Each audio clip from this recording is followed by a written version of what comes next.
Assalamualaikum warahmatullahi wabarakatuh.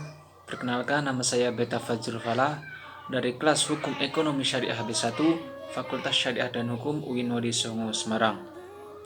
Pada kesempatan kali ini, saya akan sedikit menjelaskan mengenai fikih kontemporer, yaitu tentang menikah dengan saudara dekat. Menikah merupakan ibadah yang sangat dianjurkan dalam Islam. Bahkan Rasulullah SAW menyebutkan bahwa pernikahan adalah salah satu upaya untuk menyempurnakan agama. Untuk itulah, menikah tidak boleh dilakukan secara sembarangan, karena ini merupakan bentuk ibadah terpanjang dan selayaknya dapat dijaga hingga maut memisahkan. Meski dianjurkan, namun hukum nikah bisa berubah menurut kondisinya. Dalam kondisi tertentu, hukum nikah bisa menjadi wajib, sunnah, makruh, mubah, dan haram. Berikut penjelasan lengkap mengenai hukum nikah dalam Islam yang perlu kamu ketahui. Yang pertama yaitu wajib. Pernikahan dapat menjadi wajib hukumnya jika seseorang telah memiliki kemampuan untuk berumah tangga, baik secara fisik maupun finansial, serta sulit baginya untuk menghindari zina. Orang tersebut diwajibkan menikah karena dikhawatirkan jika tidak, maka ia bisa melakukan perbuatan zina yang dilarang dalam agama Islam. Yang kedua yaitu sunnah. Dasar hukum nikah menjadi sunnah jika seseorang sudah mampu dan siap membangun rumah tangga, tapi dia dapat menahan diri dari segala perbuatan yang menjerumuskan kepada zina. Meskipun demikian, Islam selalu menganjurkan umatnya untuk menikah jika sudah memiliki kemampuan, sebab pernikahan merupakan salah satu bentuk ibadah kepada Allah SWT. Yang ketiga yaitu mubah.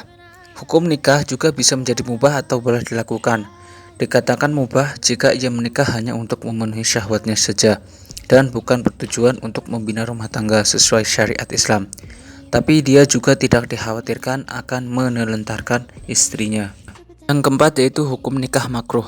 Hal ini terjadi jika seseorang memang tidak menginginkan untuk menikah karena faktor penyakit ataupun wataknya. Dia juga tidak memiliki kemampuan untuk menafkahi istri dan keluarganya, sehingga jika dipaksakan menikah, dikhawatirkan orang tersebut tidak bisa memenuhi hak dan kewajibannya dalam berumah tangga. Yang kelima yaitu hukum nikah juga bisa menjadi haram jika seseorang tidak memiliki kemampuan atau tanggung jawab untuk membangun rumah tangga.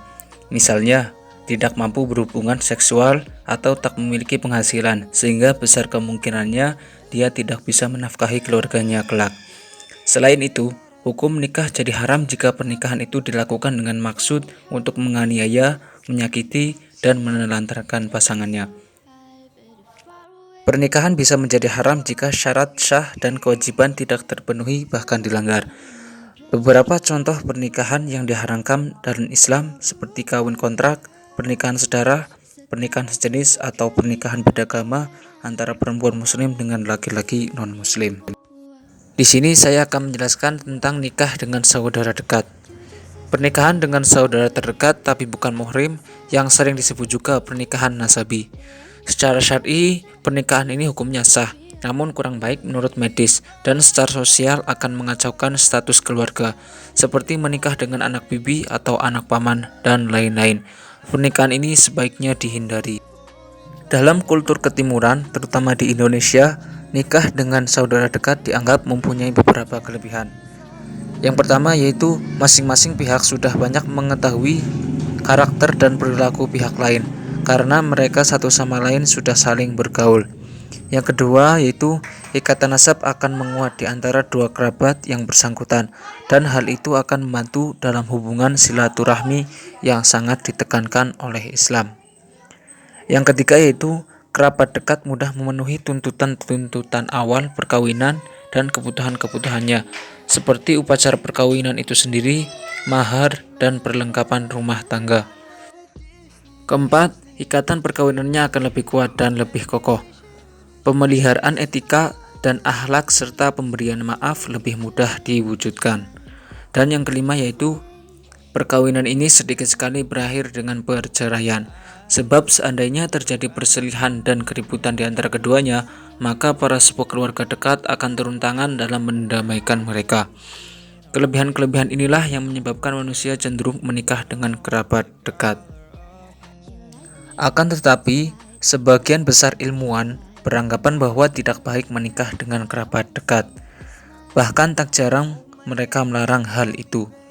Menurut mereka, kekurangan utama dalam perkawinan ini kemungkinan lahirnya anak-anak yang buruk rupa dan cacat.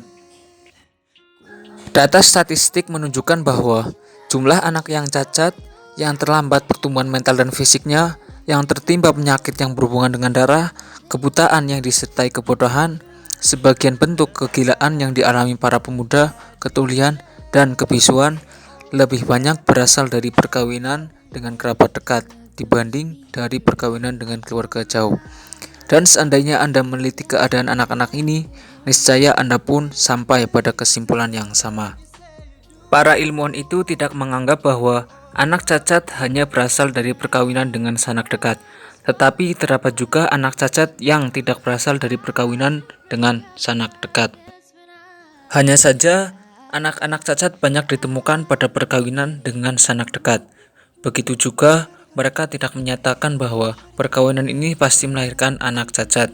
Sebab, banyak juga perkawinan dengan sanak dekat yang sama sekali tidak melahirkan anak cacat. Yang mereka katakan ialah, seandainya kita membandingkan perkawinan nasabi dengan perkawinan yang lain, niscaya kita akan mengetahui bahwa anak cacat lebih banyak terdapat pada perkawinan nasabi dibanding pada perkawinan yang lain. Para ilmuwan itu melanjutkan bahwa cacat dan penyakit-penyakit tersebut disebabkan oleh faktor keturunan. Jelasnya, penyakit tersebut dialami si anak akibat kromosom-kromosom cacat yang menurun padanya dari orang tuanya.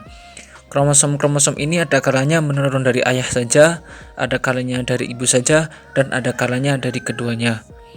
Pada kondisi yang terakhir ini, kemungkinan timbulnya penyakit pada si anak sangat besar. Oleh karena itu, pada perkawinan nasabi dimungkinkan adanya kromosom yang mengandung penyakit pada salah satu orang tua dari kakek yang berpindah ke ayah lewat satu jalan dan ibu lewat jalan lain, lalu berkumpul pada si anak sehingga menyebabkan ia tertimpa penyakit tersebut. Kemungkinan ini jarang sekali terjadi pada perkawinan bukan nasabi. Sebagian ulama fikih menganjurkan agar seorang laki-laki menikahi wanita asing yang tidak ada hubungan nasab dengannya. Begitupun juga sebaliknya. Mereka beralasan dengan beberapa hal. Yang pertama, anaknya akan menjadi tangguh, yaitu baik sifat-sifatnya, kuat badannya, karena dia akan mengambil sifat-sifat dari paman baik dari jalur bapak dan jalur ibunya. Dan yang kedua yaitu karena sepasang suami istri tidak ada yang bisa menjamin tidak akan terjadi perselisihan di kemudian hari. Maka kalau masih ada hubungan kerabat, akan mewariskan putusnya silaturahmi. Imam Nawawi dalam Al-Minhaj berkata, disunahkan istri itu yang taat beragama, perawan, nasabnya baik dan bukan kerabat dekatnya. Hukum asal dari pernikahan nasabi adalah boleh menikahinya. Nabi SAW telah menikahi Zainab binti Jahsy. Dia adalah anak perempuan dari bibi beliau dari jalur bapak. Beliau juga menikahkan Zainab, putri beliau dengan Abul As. Dia adalah anak dari bibinya dari jalur ibu. Beliau juga menikahkan Ali dengan Fatimah. Dia adalah anak pamannya dari jalur bapak. Syekh Ibnu Utsaimin rahimahullah berkata, setelah beliau menyebutkan alasan ulama fikih tentang menikah dengan wanita yang bukan kerabat, yaitu anaknya akan tangguh dan khawatir akan terputusnya tali silaturahmi. Apa yang mereka sampaikan adalah benar, namun jika dia mendapatkan kerabatnya lebih baik darinya karena beberapa alasan yang lain, yaitu pertimbangan agama, nasab, dan cantik, maka akan lebih baik. Dan ketika antara kerabat dan yang bukan pertimbangannya sama, maka yang bukan kerabat lebih baik. Ibaratnya seperti mengokulasi satu jenis tanaman buah dengan jenis tanaman buah lainnya, sehingga menambah keberkahan dan keindahan pohon tersebut. Kita memang tidak pernah tahu akan berjodoh dengan siapa, karena sejatinya jodoh adalah rahasia Tuhan. Ada yang berjodoh dengan sahabat masa kecil, teman satu kelas, teman kerja, atau bahkan saudara sendiri. Mungkin itu saja yang dapat saya sampaikan mengenai pernikahan nasabi atau pernikahan dengan kerabat dekat. Kurang lebihnya mohon maaf sebesar-besarnya. Wallahu muwaffiq ila aqwamit thoriq wal afu minkum. Wassalamualaikum warahmatullahi wabarakatuh.